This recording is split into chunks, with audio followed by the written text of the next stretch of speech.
मैं डिस्टर्ब हो रहा हूं लेकिन आपको डिस्टर्ब नहीं होना है। इजाजत है तो मैं आपको दूसरी हदीस सुनाऊं, लेकिन ऐसे नहीं सुनाऊंगा। हाथ उठाकर बोलो सुभान अल्लाह, और जोर से बोल दो सुभान अल्लाह, और जोर से बोलो सुभान अल्लाह। माशाअल्लाह, गौर से सुनो। मिशकात शरीफ, जोर से बोलो मिशकात शरीफ, जिल्दे सानी, बाबू फज़ाइल सय्यदुल मुरसलीन, सफ़ा नंबर 515।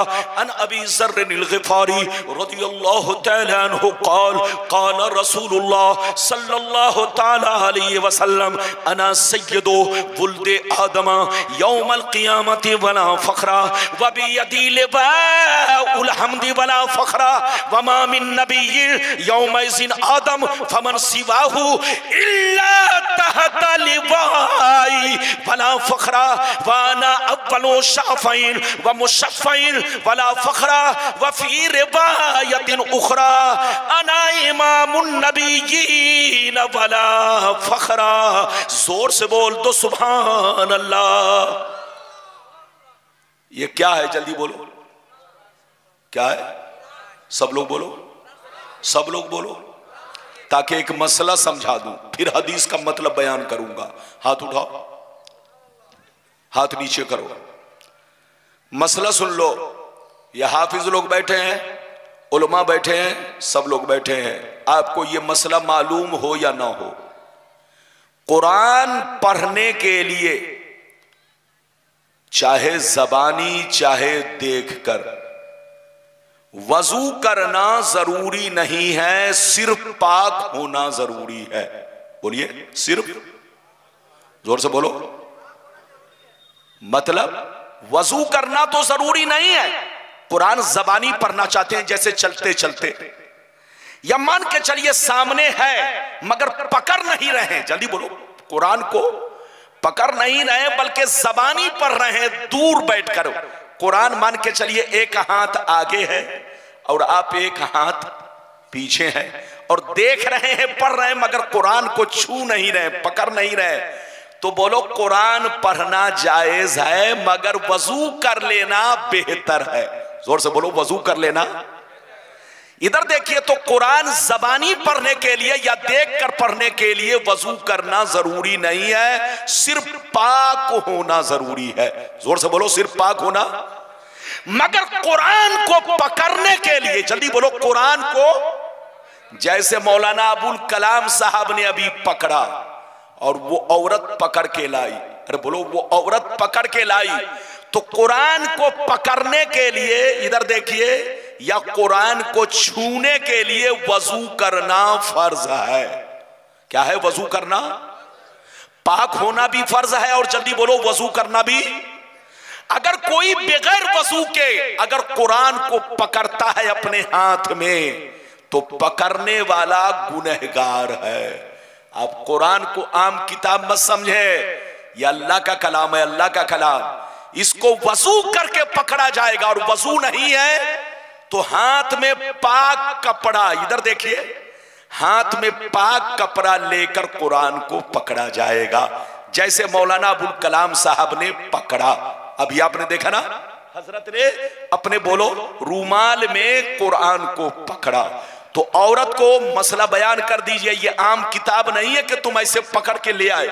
कुरान को पकड़ने के लिए वजू करना फर्ज है। हाँ, कुरान को जबानी पढ़ने के लिए या देखकर पढ़ने के लिए वजू करना फर्ज नहीं है, बेहतर है, मगर पाक होना फर्ज है।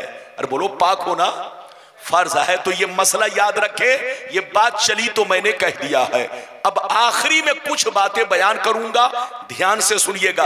अभी मैंने आपको दूसरी हदीस सुनाई, मतलब सुनिए, मतलब सुनिए। नबी ने इरशाद फरमाया, आका ने इरशाद फरमाया, मैं तमाम औलादे आदम का सरदार हूं मगर कोई फख्र नहीं है। कल कयामत के मैदान में झंडा मेरे हाथ में होगा मगर कोई फख्र नहीं है। उस झंडे के नीचे आदम से लेकर ईसा तक सारे पैगंबर मौजूद होंगे मगर कोई फख्र नहीं है। सबसे पहले शाफे मैं बनूंगा, मुशफ़्फ़ा भी मैं बनूंगा, मगर कोई फख्र नहीं है। मैं तमाम नबियों का इमाम आलम हूं मगर कोई फख्र नहीं है। कितने लोगों ने हदीस सुन लिया? हाथ उठाकर बोलो सुभान अल्लाह। इधर देखिए, अच्छा एक मसला बताइए, एक मसला बताइए। जिस इमाम के पीछे आप लोग नमाज पढ़ते हैं उस इमाम का मर्तबा आपसे ज्यादा है कि कम? अरे बोलो, जोर से बोलो। जिस इमाम के पीछे आप लोग नमाज पढ़ते हो उस इमाम का मर्तबा आपसे ज्यादा है कि कम?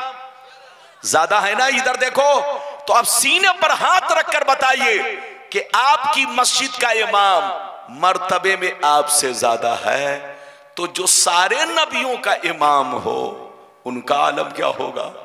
जो सारे रसूल का इमाम हो, बोलो, उनका आलम क्या होगा? तो हजरात, मेरे नबी बशर जरूर है मगर किसी भी चीज में आम मखलूक की तरह, बोलो, हाथ उठाकर बोलो, आम मखलूक की तरह नहीं है। अच्छा ये बताइए, हम लोगों पर कितनी नमाज फर्ज है? अरे बोलो, हम लोगों पर नमाज कितनी फर्ज है? 5। और नबी पर, जोर से बोलो, नबी पर 6। 5 नमाज तो वो है जो हम लोगों पर फर्ज है, और एक तहज्जुद। अरे बोलो, एक तहज्जुद। इधर देखिए, मेरी तरफ देखिए, तो नबी हमारी तरह किसी भी चीज में नहीं है।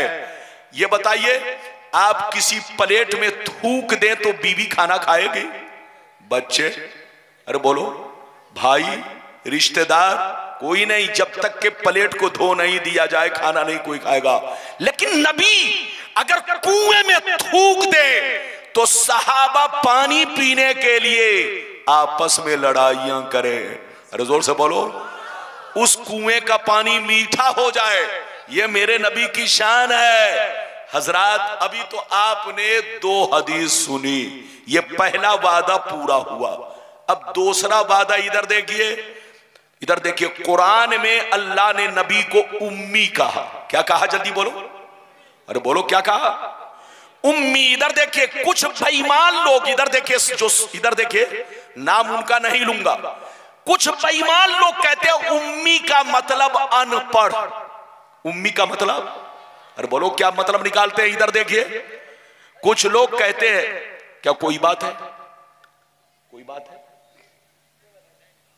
तो आप लोग शोर शराबा ना कीजिए। इधर देखिए, कुछ लोग कहते हैं उम्मी का मतलब, जल्दी बोलो, अनपढ़। क्या निकालते हैं? जोर से बोलो, अनपढ़। लेकिन इधर देखिए, उम्मी का मतलब आम लोगों के लिए इस्तेमाल किया जाएगा तो कहा जाएगा अनपढ़। अरे बोलो, अगर आपको कहा जाए उम्मी तो मतलब होगा अनपढ़, मुझको कहा जाए उम्मी तो मतलब होगा अनपढ़, हाफिज जी को कहा जाए उम्मी तो मतलब होगा अनपढ़, मौलाना अबुल कलाम को कहा जाए उम्मी तो मतलब होगा अनपढ़। लेकिन अल्लाह ने नबी को उम्मी कहा तो इसका मतलब यह है कि जिनका दुनिया में कोई उस्ताज नहीं, जोर से बोलो, जिनका दुनिया में कोई उस्ताज नहीं, ये मतलब है। हर आदमी का दुनिया में कोई ना कोई उस्ताज होता है। आपका कोई ना कोई उस्ताज है, मेरा कोई ना कोई उस्ताज है, मौलाना अबुल कलाम का कोई ना कोई उस्ताज है, बोलो सबका कोई ना कोई उस्ताज है। लेकिन नबी का दुनिया में कोई उस्ताज नहीं। हजरात इधर देखिए, अल्लाह जब किसी को नबी बनाता है तो उनका उस्ताज खुद अल्लाह होता है या दूसरा नबी होता है? जोर से बोलो, उनका उस्ताज खुद अल्लाह होता है या दूसरा नबी होता है। नबी का उस्ताज आम आदमी नहीं बन सकता। नबी का उस्ताज आम आदमी तो छोड़ो, वली भी नहीं बन सकता। जोर से बोलो, नबी का उस्ताज आम आदमी तो छोड़ो, वली भी नहीं बन सकता।